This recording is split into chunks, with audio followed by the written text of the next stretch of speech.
The Chinese regime is using the coronavirus outbreak as a form of propaganda warfare, and how China occupied half of Mongolia.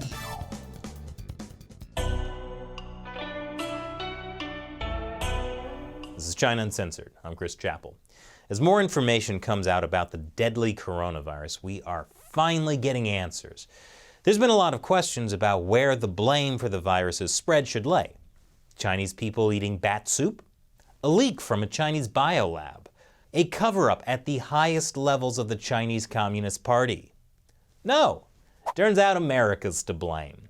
Chinese social media sites are pushing the idea that the virus really originated in the United States.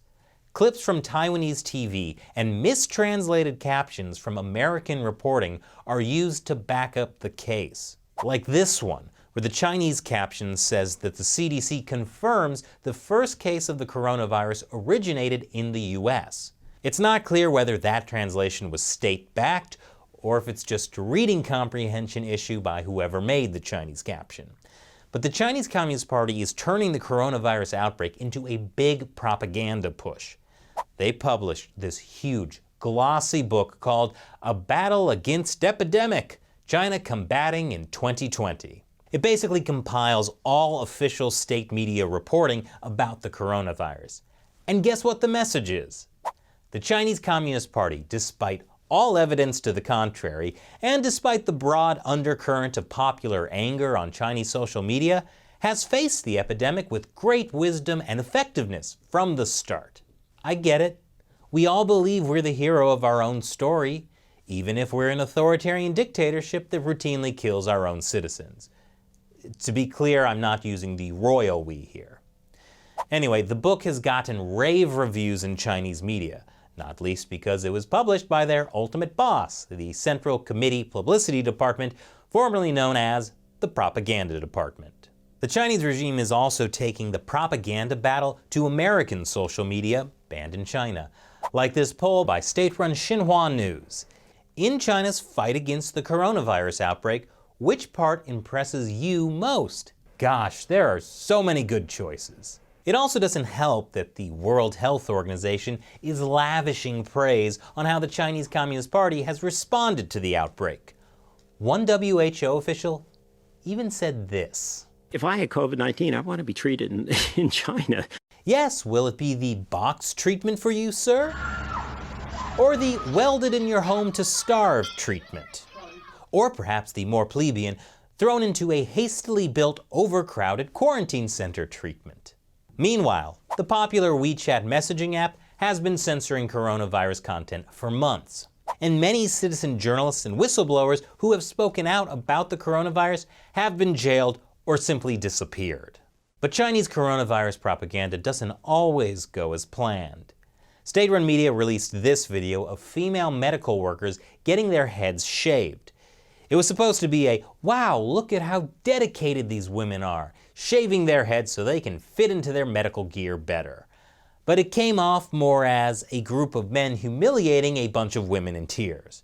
Chinese internet users were furious. One person wrote on WeChat, "Stop using women's bodies as propaganda tools." Don't worry, that person won't be posting comments like that for long. The Chinese Communist Party is also using coronavirus misinformation to attack Shenyun. Shenyun is a New York-based performing arts company. According to its website, its mission is to revive traditional Chinese culture through the arts. It was also started by Falun Gong practitioners. So, the Chinese Communist Party really hates Shenyun. But since it's based in the US, they can't touch it. So, they've started spreading rumors that the dancers are infected with the coronavirus, even though Shenyun performers are the least likely Chinese people to be infected because they're literally banned from traveling to China. The Communist Party's propaganda got so bad that in one American city where Shenyun was performing, the health department had to step in and be like, guys, the dancers are not infected. The Salt Lake County Health Department made it clear that Shenyun is based in NYC, not China. This kind of propaganda attack isn't just happening in the US. In South Korea, where the coronavirus outbreak is really severe, a theater manager received a phone call from a TV reporter who said that the Chinese consulate had told the reporter that Shenyun performers were from Wuhan. That's where the coronavirus outbreak began. But all of the Communist Party's attempts to spread propaganda and lies about the coronavirus are only damaging its reputation, abroad and even inside China. What the party calls rumors are now being taken as truths. Rumor is just a prophecy far ahead of our times, says a quote widely shared online in China in recent weeks. Taiwan is also accusing the Chinese regime of spreading disinformation, calling it cyber war.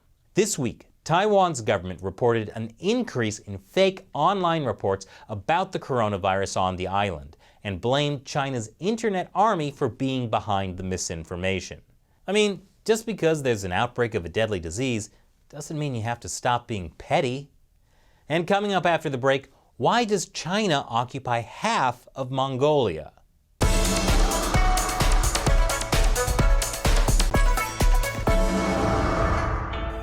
Welcome back to China Uncensored. I'm Chris Chappell. The country of Mongolia. It's famous for horseback riding, yurts, and throat singing. But there's a second Mongolia, Inner Mongolia Autonomous Region, which is a province of China. And it's famous for human rights abuses. Well, not so famous for that, actually, and that's part of the problem. Matt Geneza sat down with Engpak Togchog from the Southern Mongolia Human Rights Information Center to learn more. Thanks for joining me today, Engpak. You're welcome. So there are really two Mongolias. There's the country of Mongolia and the Chinese region of Inner Mongolia, or what you call Southern Mongolia. Correct. I mean, besides obviously one being a country and one being a province of China, what are the big differences? Well, historically they were one nation. There is no two Mongolia. It was only starting 1949 when the People's Republic of China was established. Southern Mongolia, also known as Inner Mongolia, was annexed to China. So in history, they are part of the greater Mongolian nation. Right. I mean, under the Qing dynasty, if you look at maps from the height of the Qing dynasty, which was like 1644 to 1911, Correct. Mongolia, the entire Mongolia, was part of China at the time. Well, According to the maps, right? well, according to the map, there is a lot of issue with those maps, and then there's a lot of problem with the terminology that used by many scholars, even in the West. For example, Qing dynasty is not Chinese. Is Manchu's Qing. It's not China's Qing, right? So, well, more precisely, actually, the Qing dynasty is a joint rule of Mongolians and the Manchu over the larger territory, not only including China, but also many other territories, including Mongolia, was a part of Qing. So, I mean, the Manchus had actually taken over part of Mongolia before they moved into the rest of China. well, they were, before 1644, Manchus and Mongolians were neighbors, and they had a very good relationship, especially the Manchus with the Southern Mongolia, eastern part of Southern Mongolia, where they had a very close relationship. And so even the founder of Qing dynasty, Norhach himself, claimed himself as a descendant of a Mongolian Khan, Timur Khan.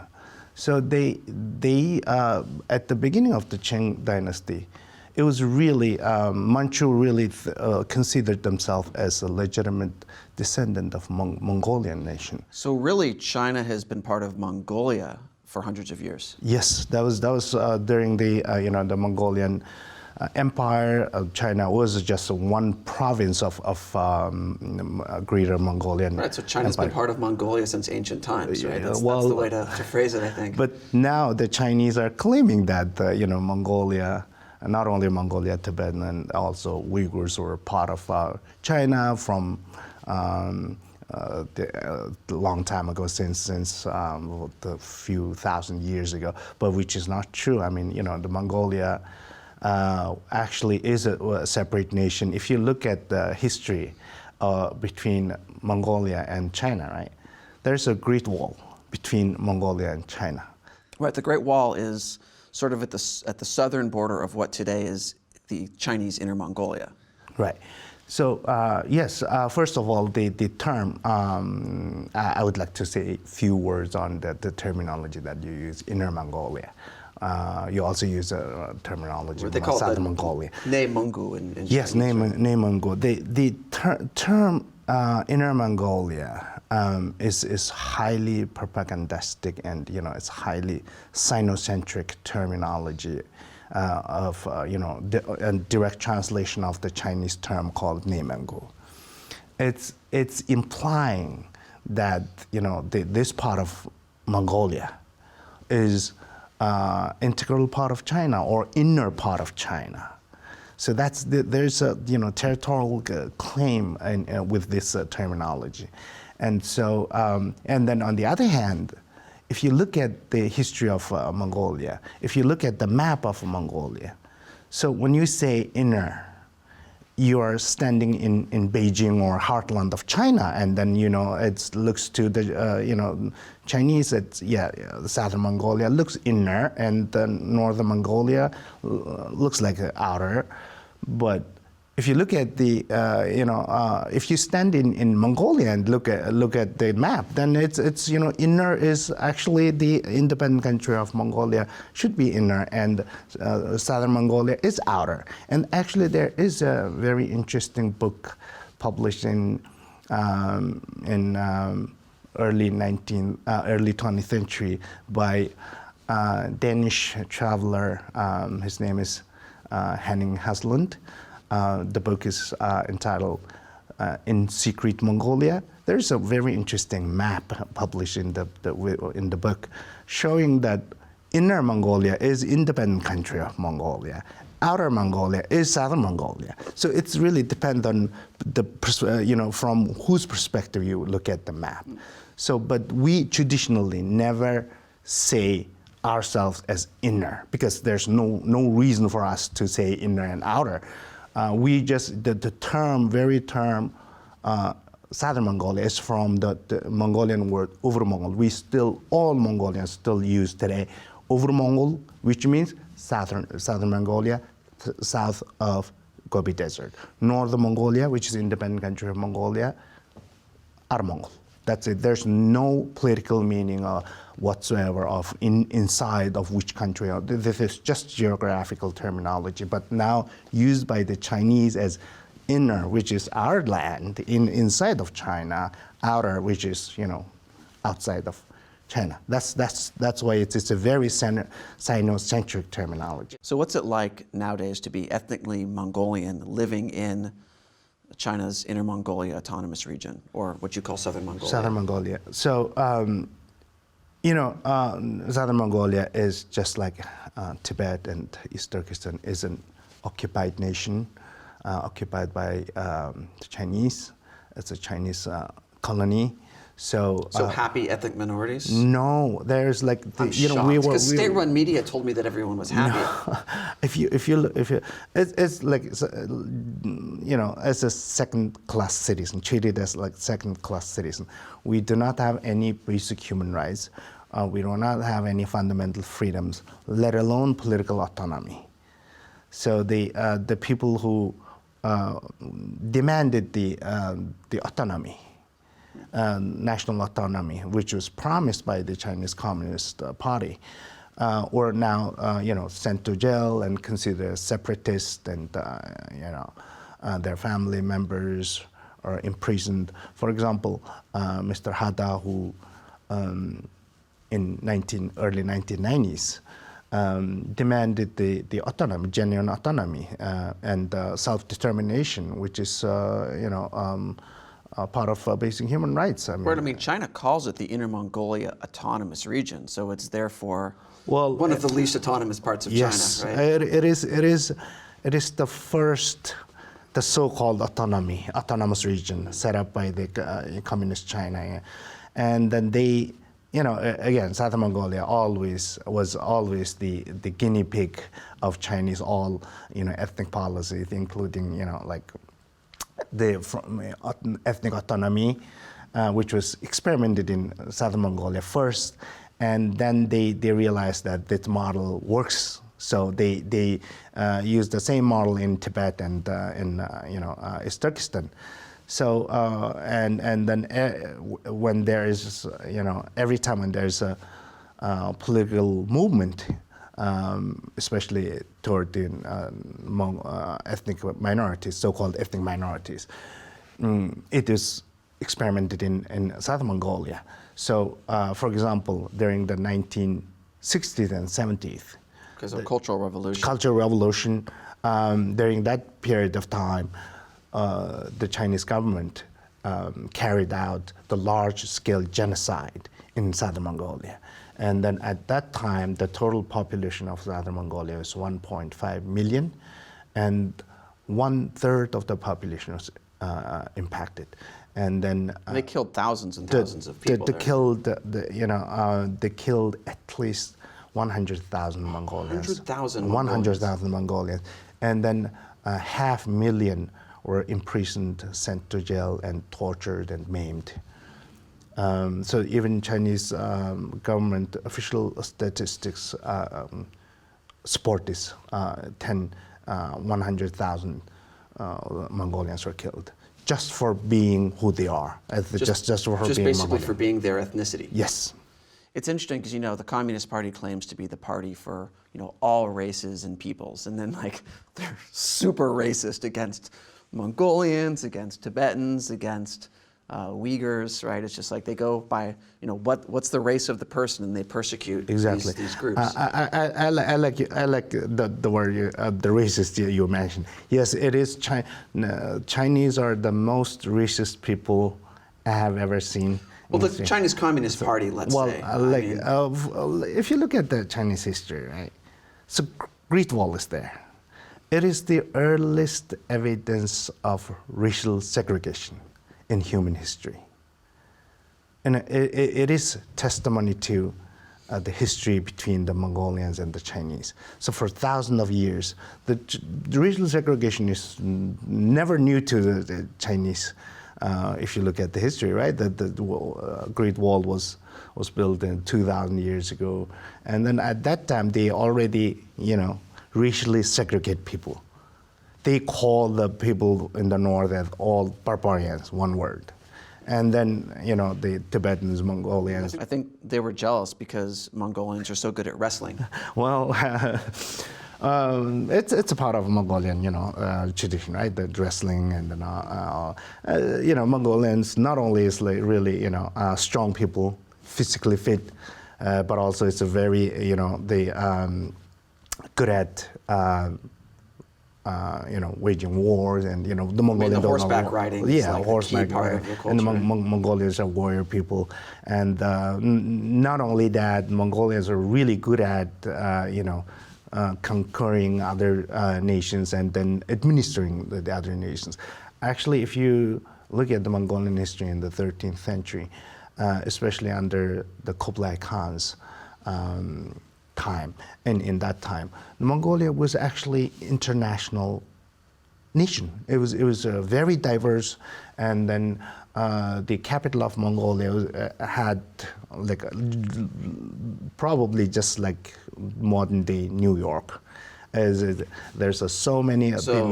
Pizza. Yes, everything. All modern ideas. For example, the embassy, the passport, and the postal service.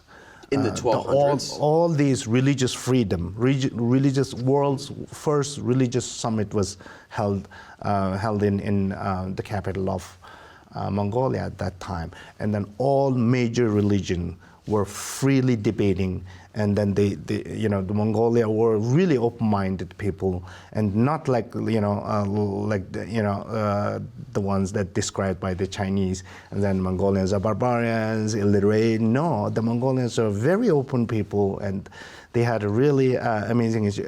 At that time... Was you saying the Chinese Communist Party has been inaccurate in its descriptions, like it's been lying, perhaps? Well, of course, it's not only inaccurate. There's there's a lot of racial discrimination in describing Mongolian history, portraying Mongolian history. So, what is the Southern Mongolia Liberation Movement? Well, as I mentioned earlier, Southern Mongolia liberation movement has never stopped, starting the early 20th century when the independent country of Mongolia restored the independence. All part of Southern Mongolia really, joined the movement. And then, 1930s, Southern Mongolia set up their own independent government, military, and then 1945, after the Second World War ended, Mongolia was partitioned into two Mongolia, right? Southern Mongolia became officially part of China, and Northern Mongolia became an independent country. So the liberation movement or the independence movement, I mean, because you hear about there's the Free Tibet independence movement and there's an East Turkestan independence movement for Uyghurs. Yes. And then, so this is similar to those? Yes, this is, there are not only inside Southern Mongolia, but also outside Southern Mongolia. There have been a number of organizations, movements, still very active. Well, you're outside of Southern Mongolia, obviously. Yes. Lucky for you, because otherwise you. Yes, I'm the lucky one. Yes. We are unlucky. We under the Chinese. We were, my people are under the Chinese colonial regime, but personally, I'm lucky. I was able to get out of there and then enjoy freedom here. Yes, there are a number of organizations still very active in fighting for the freedom or independence of Southern Mongolia abroad. So the Chinese Communist Party would label someone like you a dangerous separatist trying to split up China. Yes. Right? So is there another solution that doesn't require independence, a solution where you could have what you want but still be within the People's Republic of China? Well, this is actually, history tells us that there's no other way to become, free under the Chinese colonial regime. So this is, to the Mongolians, to the Southern Mongolians and Tibetans and Uyghurs, same. It is not really the problem of communism, actually. This is colonialization. It's not communism. It's an issue of colonization. So the Chinese Communist Party is a colonial hegemon. Oh yes, of course. So, but the problem is it's not only just the communist problem. We have double problem. One is communism, Chinese Communist Party, of course. The other one is colonization. I mean, this is just so. Even after the Chinese Communist Party regime collapsed, there's still a big question. The Mongolians and Tibetans need to be free. Doesn't matter which regime replaced the communist regime. Our top priority is how to free ourselves from the Chinese colonization, not just fighting the communism. All right. Well, thanks so much for joining me. Thank you.